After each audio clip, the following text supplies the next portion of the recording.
అందరికీ welcome back to my channel. ఈరోజు video వచ్చేసి సింపుల్గా బ్లౌజ్ కటింగ్ ఏ విధంగా చేసుకోవాలో ఆది బ్లౌజ్తో చూపించేస్తానండి. ఇది వచ్చేసి 80 పాయింట్ల క్లాత్ అండి, అంటే 80 సెంటీమీటర్ల క్లాత్ అయితే తీసుకున్నాను, లైనింగ్ ఓన్లీ. ఓకే, ఆది బ్లౌజ్ అయితే తీసుకున్నాను. ఆది బ్లౌజ్ చూసారు కదా, ఈ నడుము కుట్టు ఉంది కదా, ఇవి ఫ్రంట్ పార్ట్స్ రెండు లోపలికి పెట్టేసుకొని ఈ విధంగా మడుచుకుని ఇలా బ్లౌజ్ అయితే ఫోల్డ్ చేసుకుని పెట్టుకోవాలి 4 మడతల మీద. ఇప్పుడు వచ్చేసి ఇక్కడ నడుము దగ్గర ఖర్చుల కోసం ఒక 1/2 ఇంచ్ మార్జిన్ వేసుకోవాలి. ఇలా 1/2 ఇంచ్ మార్జిన్ వేసుకున్న తర్వాత ఈ విధంగా ఫోల్డ్ చేసుకున్న బ్లౌజ్ని తీసుకొచ్చేసి నడుము కుట్టు దాకా ఒక మార్కింగ్ చేసుకోవాలి. ఎక్స్ట్రా ఒక 1 ఇంచ్, ఎక్స్ట్రా ఒక 2 ఇంచెస్ ఖర్చు కోసం. ఈ 1 ఇంచ్ ఈ టక్స్ వేస్తాం కదా, బ్యాక్ టక్స్, దానికోసం అన్నమాట. ఓకే, ఈ బ్లౌజ్ పార్ట్ని ఈ విధంగా చేత్తో పట్టుకొని ఈ షోల్డర్స్ అనేవి మంచిగా ఇలా లాగాలి. మరీ సాగదీసేయద్దు, జస్ట్ అలా లాగి నడుము బ్యాక్ పార్ట్ ఉంది కదా, ఈ బ్యాక్ పార్ట్ దగ్గర మార్క్ చేసుకోవాలి. ఈ నడుము ఎంతైతే ఉంటుందో, అంటే బ్యాక్ నెక్ అన్నమాట, ఎంతైతే ఉంటుందో అంతవరకు మార్క్ చేసుకొని ఒక 1/2 ఇంచు పైకి మార్క్ చేసుకోవాలి. ఇది ఇలాగే పట్టుకొని బ్లౌజ్ పార్ట్ చంక దగ్గర మార్క్ చేసుకోవాలి. కరెక్ట్గా ఈ షోల్డర్స్ అనేవి మనకి ఏ ముడతలు లేకుండా పెట్టేసుకొని చంక దాకా మార్క్ చేసుకోండి. పైన ఒక 1/2 ఇంచు ఖర్చుల కోసం. ఇక్కడ కుట్టు దగ్గర అడ్డం గీత ఒకటి మార్క్ చేసుకోండి, ఖర్చుల కోసం ఒక 2 ఇంచెస్. ఓకే, ఇప్పుడు ఇక్కడ నుంచి ఇలా ఈ కుట్టు దగ్గర నుంచి ఈ షోల్డర్ కుట్టు దాకా పట్టుకొని బ్లౌజ్ పొడవు మార్క్ చేసుకోండి. ఎక్స్ట్రా ఖర్చుల కోసం ఒక 1/2 ఇంచు పైకి మార్క్ చేసుకోండి. ఇక్కడ వచ్చేసి ఇట్లా లైన్ డ్రా చేసుకోవాలి. ఈ షోల్డర్ వచ్చేసి ఎవరికైనా 5 ఇంచెస్ సరిపోతుందండి. హెవీ చెస్ట్ 40 దాటితే 6 ఇంచెస్ పెట్టుకోవచ్చు. 5 ఇంచెస్లో నుంచి 3 ఇంచెస్ షోల్డర్ కోసం మార్క్ చేసుకున్నాను, 2 ఇంచెస్ నెక్ కోసం వదిలేసాను. ఇలా స్ట్రైట్ లైన్ డ్రా చేసుకొని ఇలా స్ట్రైట్ లైన్ డ్రా చేసుకోవాలి. ఇప్పుడు దీంట్లో మనం ఇక్కడి వరకు వేసుకున్నాం కదా చెస్ట్ కొలత, ఇక్కడ నుంచి ఇలా లైన్ డ్రా చేసుకోవాలి. ఇక్కడ నుంచి ఈ విధంగా చంక రౌండ్ డ్రా చేసుకోవాలి.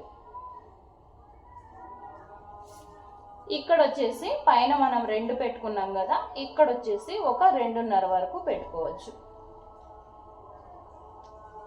నెక్ మనకి ఎంత డీప్ కావాలంటే అంత పెట్టుకోవచ్చు. నేను ఇక్కడ వచ్చేసి ఒక 2.5 ఇంచులు పెట్టుకున్నాను. దానిలోనే రౌండ్ ఆఫ్ తీసుకుంటున్నాను. ఈ విధంగా రౌండ్ తీసుకుని దీన్ని ఇప్పుడు మనం కట్ చేసుకుందాము. 1 మినిట్ కట్ చేసుకుందాము.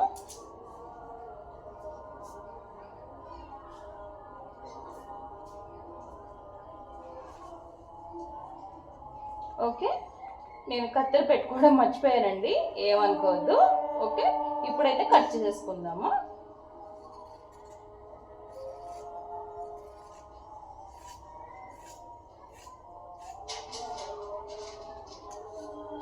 పైన ఖర్చు కింద ఖర్చు కంపల్సరీ వదిలిపెట్టుకోండి బ్లౌజ్ పార్ట్కి వచ్చేసి.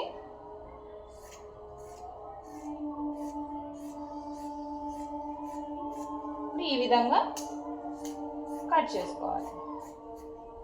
మనం మార్క్ చేసుకున్నాం కదా ఖర్చు దాకా అని, ఆ ఖర్చు దాకా ఒక చిన్న కట్ పెట్టుకోండి. ఈ కట్ పెట్టుకుంటే ఏంటంటే మనకి ఖర్చులు ఇక్కడ దాకా వస్తాయని గుర్తుండిపోతుంది అన్నమాట. బ్యాక్ పార్ట్ అయిపోయింది, తీసేద్దాము. ఇప్పుడు ఇక్కడ వచ్చేసి హ్యాండ్స్ తీసుకుందాము. హ్యాండ్స్కి మిడిల్కి ఫోల్డ్ చేయాలి. అయితే చంకలో మొత్తం 4 అతుకులు వేసుకోవాలి కాబట్టి అలా కాకుండా ఓన్లీ 2 అతుకులు వచ్చేలాగా వేసుకుందాము. ఇలా ఫోల్డింగ్ చేసుకున్నాను, ఇక్కడ వరకే చేశాను ఫోల్డింగ్ అనేది, హాఫ్కి ఫోల్డ్ చేయలేదు. ఈ ఫోల్డింగ్ ఇలాగే పెట్టేసుకొని ఎగిరిపోతుంది కదా, ఏదైనా అద్దు పెట్టుకుందాము. హ్యాండ్ తీసుకోవాలి. హ్యాండ్ కొలత ఎప్పుడైనా సరే ఉక్స్ పట్టి వైపే తీసుకోవాలి, ఇది గుర్తుపెట్టుకోండి. ఇది చూడండి, ఇది బాహుబలి స్లీవ్స్ కదా. ఇప్పుడు వచ్చేసి మనకి బాహుబలి స్లీవ్స్కి జస్ట్ కొలత తీసుకుందాం. కొలత ఎంత వచ్చింది? 9 ఇంచెస్ వచ్చింది. 9 ఇంచెస్ కన్ఫామ్గా పెట్టుకుందాము. ఈ 9 ఇంచెస్కి ఏమాత్రం తగ్గించకూడదు. ఓకే,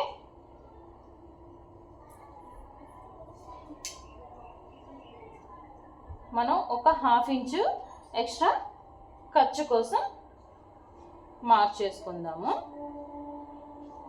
ఇది సిల్క్ బ్లౌజ్ అనుకో, మనం చేతి పని చేసుకుంటాం కదా, దానికి ఒక 1/2 ఇంచు.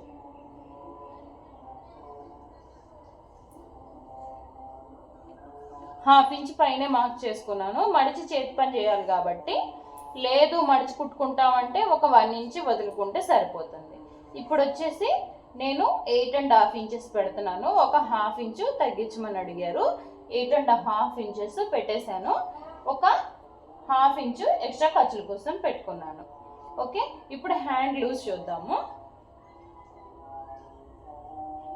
హ్యాండ్ లూజ్ ఇలా చేతిని పెట్టేసి హ్యాండ్ లూజ్ దాకా మార్క్ చేసుకుంటే సరిపోతుంది. ఇక్కడ వచ్చేసి ఖర్చుల కోసం ఒక 2 ఇంచులు. ఇప్పుడు చంక రౌండ్ ఎలా తీసుకోవాలో చూపిస్తాను. ఇక్కడ నుంచి 3 ఇంచెస్ తీసుకోవాలి, ఇలా మార్జిన్ వేసుకోవాలి. ఇక్కడ నుంచి మనము ఆర్మ్ రౌండ్ అనేది మార్క్ చేసుకోవాలి. మనకి ఆది బ్లౌజ్ ఏం పని లేదండి, మనం బ్యాక్ పార్ట్ ఆల్రెడీ కట్ చేసుకున్నాం కదా, బ్యాక్ పార్ట్లో నుంచి చంక రౌండ్ కొలుచుకోవాలి. టేప్ అనేది కదలకుండా పట్టుకుని చంక రౌండ్ అయితే కొలుచుకుంటే 9 ఇంచులు వచ్చింది, 2 ఇంచులు ఖర్చు కోసం. ఇప్పుడు ఈ 9 ఇంచులని ఇలా మార్క్ చేసుకోవాలి. ఇలా ఈ విధంగా మార్క్ చేసుకుంటే సరిపోతుంది.